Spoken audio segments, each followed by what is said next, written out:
Guys hi, मी तुमच्यासोबत आपला एक दुःख आणि खुशीचे पल पण शेअर करत आहे. गाईज, कधी किती पण दुःख असा तरी हमेशा कायम हसत राहावं. लाईफ एकदाच मिळते आणि तिलाच आपल्याला चांगल्या तरीक्याने जगायचं असते.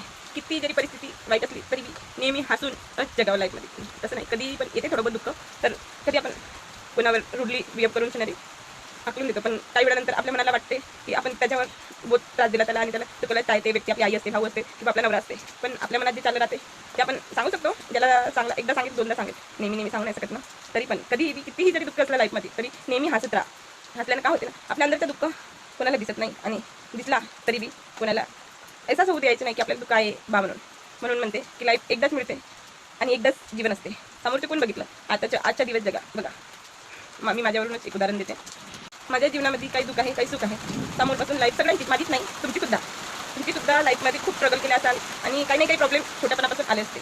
पण काय होते ना, कधी छोट्यापणी आपले दिवस वाईट असले तर मोठ्यापणी दिवस थोडे चांगले होतात. असं प्रत्येकाच्याच बाबतीत होत नसते, पण थोडं बहुत चांगलं जरूर होते. जसं म्हटलं की लहानपणी मोठ्यापणी आपण प्रत्येक अलग अलग प्रकारची जिंदगी जगत येतो. मोठ्यापणी मुलगी असली तर लग्न झाल्यावर, मुलगा पण लग्न झाल्यावर म्हणजे सेम सिच्युएशन असते. मुलगा पण लग्न झाल्यावर त्याची बी काही परिस्थिती असते, आपली पण परिस्थिती असते. पण लाईफ कशी सांभाळून घ्यावं लागते. कधी पण हार मानू नका. लाईफमध्ये हमेशा हॅप्पी राहा, खुश राहा. बघा, लाईफमध्ये हमेशा हॅप्पी खुश राहा.